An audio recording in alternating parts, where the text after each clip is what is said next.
अस्सलाम वालेकुम। होप आप सब लोग ठीक होंगे। आज हम यहाँ पर एक और इम्पॉर्टेंट चीज़ के बारे में डिस्कस करने जा रहे हैं, क्योंकि आपको पता ही होगा कि कभी न कभार चाहे इंसान घर में हो या एक इंसान सड़क से चल रहा हो, होता क्या है कि ऐसी कोई सिचुएशन आ जाती है कि जिससे एक इंसान का एक्सीडेंट होता है। चाहे अब वो एक्सीडेंट घर में खेलते खेलते एक छोटे से बच्चे को हो जाए, या ऐसे ही ऊपर से कोई गिर जाता है नीचे, या सड़क से चलते चलते गाड़ियों की वजह से एक इंसान को एक्सीडेंट हो सकता है। तो उन एक्सीडेंट्स की वजह से क्या होता है कि बहुत सी कॉम्प्लिकेशंस एक इंसान में हो जाती है, और उनमें से एक मेन और जो बड़ी कॉम्प्लिकेशन होती है वो होती है फ्रैक्चर। यानी एक इंसान को क्या होता है, हड्डियां टूट जाती है, हड्डियों में ब्रेक पड़ जाता है, या उस कंडीशन को हम क्या कहते हैं, फ्रैक्चर कहते हैं। तो जो ही एक इंसान की हड्डी में फ्रैक्चर आ जाता है, तो अब सवाल कि एक आम इंसान जिसके पास कोई इक्विपमेंट नहीं है, जिसको मेडिकल प्रोफेशन की कोई नॉलेज नहीं है, वो भी उस इंसान की थोड़ी बहुत हेल्प तो कर सकता है। अब वो कैसे करेगा, वही हम आज यहां पर देखने जा रहे हैं कि एक आम इंसान उस इंसान की हेल्प कैसे करे जिसका एक्सीडेंट हुआ है, और उस एक्सीडेंट में क्या हुआ है, उसको फ्रैक्चर हुआ है। तो आम इंसान कैसे उस इंसान की हेल्प कर सकेगा, वही हम आज यहां पर देखेंगे। जिससे इससे पहले कि हम देखें कि कैसे एक आम इंसान हेल्प कर सकता है, पहले हम देखेंगे कि हमारी वजह से उस पेशेंट को या उस इंसान को जिसमें फ्रैक्चर हुआ है उसको क्या हेल्प मिलेगी। देखिए क्या होता है, जो ही एक इंसान में फ्रैक्चर हुआ है, जो ही एक इंसान को फ्रैक्चर होता है, तो उससे क्या होता है कि लोग जमा हो जाते हैं, वो उसको ऐसे ही उठा देते हैं। और ऐसे ही उठाने से क्या होता है, मान लीजिए अगर यहां पर फ्रैक्चर हुआ है, हड्डी ब्रेक हो गई है, ऐसे ही उठा दिया, एक तो उस पेशेंट को बहुत ही ज्यादा दर्द होता है, नंबर वन। उसके साथ साथ जो ये फ्रैक्चर है ये और ज्यादा कॉम्प्लिकेट हो सकता है, इतना कॉम्प्लिकेट हो सकता है कि ये हड्डी बाहर भी निकल सकती है, और जो कि फिर अल्टीमेटली बहुत ही बड़ी कॉम्प्लिकेशन फिर आगे हो सकती है। इन्फेक्शंस हो सकते हैं, ब्लड लॉस बहुत ज्यादा हो सकता है। तो एक आम इंसान को इतनी नॉलेज तो होनी चाहिए कि ये सारी कॉम्प्लिकेशंस मेरी वजह से इस पेशेंट में बचनी चाहिए। तो यही एक इंसान की कोशिश होनी चाहिए। अब सवाल कि हम फ्रैक्चर को कैसे फर्स्ट एड ट्रीटमेंट दे सकते हैं। बिफोर कि हम फर्स्ट एड ट्रीटमेंट स्टार्ट करें, पहले एक इंसान को पता होना चाहिए कि जी इसमें अगर एक्सीडेंट हुआ है, इसमें फ्रैक्चर हुआ है कि नहीं। यानी एक इंसान को कैसे पता चलेगा पहले कि इसमें फ्रैक्चर है कि नहीं। तो पहले हम देखेंगे कि आपको कैसे पता लगेगा कि हाँ इसमें फ्रैक्चर हुआ है। तो ये कैसे पता चलेगा आपको, यानी how to identify the fracture. देखिए क्या होता है, जो ही आप देखोगे कि मान लीजिए इस जो ये हमारी आर्म है, इसमें अगर एक इंसान को लगी है, एक्सीडेंट की वजह से इसको नुकसान पहुंचा है। अब कैसे आप देखोगे कि इसमें फ्रैक्चर है कि नहीं। सबसे पहले क्या होता है, उस इंसान में अगर इसमें फ्रैक्चर हुआ होगा, जो ही आप इस पार्ट को मूव करना चाहोगे, जब भी आप मूव करोगे तो उसमें बहुत ज्यादा पेन उसको फील होगी। तो जो ही आपको लगेगा कि इसमें इसको फील हो रही है बहुत ज्यादा पेन जब भी आप इसको मूव कर रहे हो, तो दैट मीन्स इसमें फ्रैक्चर हुआ है या हो सकता है।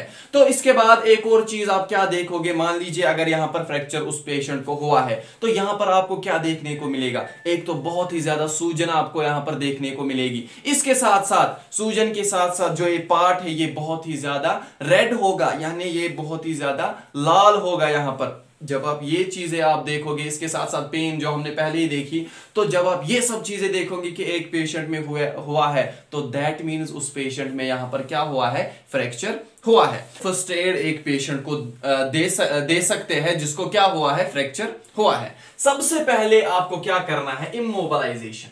आपको इमोबलाइज पेशेंट को करना है, वो वाला पार्ट आपको इमोबलाइज का मतलब क्या होता है, आपको उस पार्ट की मूवमेंट को रोकना है।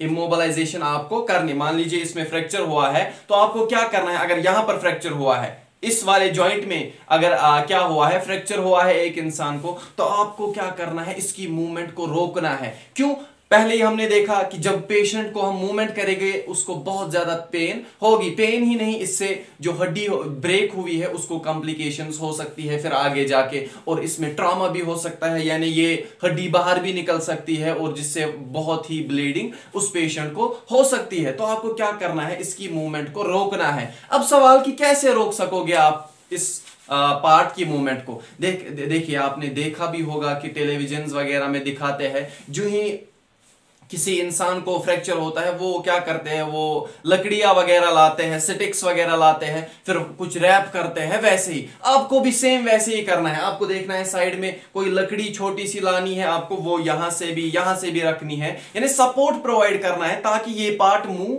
ना हो। जो ही आप यहां से लकड़ी रखोगे, यहां से रखोगे, यहां से रखोगे, फिर ऊपर से आपको किसी साफ कपड़े को इस पे लपेट लेना है। या अगर आपके पास ड्रेसिंग है, ड्रेसिंग या बैंडेज जो होता है आपके पास, अगर आप उसको रैप करोगे इसके ऊपर, तो उससे क्या होगा, ये पार्ट इमोबलाइज होगा और उससे उस पेशेंट में ज्यादा कॉम्प्लिकेशंस नहीं होगी। और इसके साथ साथ एक तो कॉम्प्लिकेशंस नहीं होगी, और इसके साथ साथ क्या होगा कि उस पेशेंट को पेन बहुत ज्यादा फील नहीं होगी। तो आपको ऐसे करना है। इसके साथ साथ अब सवाल कि कभी कभार क्या होता है कि फ्रैक्चर तो हुआ, फ्रैक्चर के साथ साथ बहुत ही ज्यादा ब्लीडिंग भी हो रही है किसी पेशेंट में। आपने देखा एक्सीडेंट हुआ, वहां से फ्रैक्चर, हड्डी बाहर निकल गई है, तो वहां से ब्लीडिंग बहुत ज्यादा हो रही है। तब क्या करना है आपको, ये चीज ध्यान रखने की जरूरत है। यहां पर आप गौर से सुनिएगा कि आपको क्या करना है। जो ही ब्लीडिंग हो रही है, आपको ड्रेसिंग या कवर द वाउंड, यानी जो भी इंजरी वहां पर हुई है उसको आपको कवर करना है। अब कवर किससे करोगे, कोई भी साफ, लेकिन ये जरूरी है साफ क्लॉथ होना चाहिए। ऐसे ही डर्टी क्लॉथ आपने उठा लिया, ऐसे ही लपेट लिया, उससे क्या हो सकता है, उस पेशेंट को इन्फेक्शन हो सकता है और उससे फिर ज्यादा कॉम्प्लिकेशंस आगे उस पेशेंट को होगी। तो इसलिए कोशिश आपकी हमेशा यही रहनी चाहिए कि साफ सुथरा कपड़ा आपको देखना है। जो ही आपने देखा साफ सुथरा कपड़ा, वो आपको इस पे लपेट लेना है ताकि ब्लीडिंग को आप कंट्रोल कर सकोगे। इसके साथ साथ इस चीज का भी आपको ध्यान रखना है कि बहुत ही ज्यादा टाइट नहीं बांधना है आपको यहां पर वो क्लॉथ, क्योंकि अगर आपने बहुत ज्यादा टाइट यहां पर बांध लिया तो क्या होगा कि ब्लड सर्कुलेशन नीचे नहीं जाएगी, जिससे नीचे वाली जो पार्ट होगा उसमें डैमेज ज्यादा हो सकता है। तो ये चीज का भी आपको बहुत ही ज्यादा ख्याल रखना है।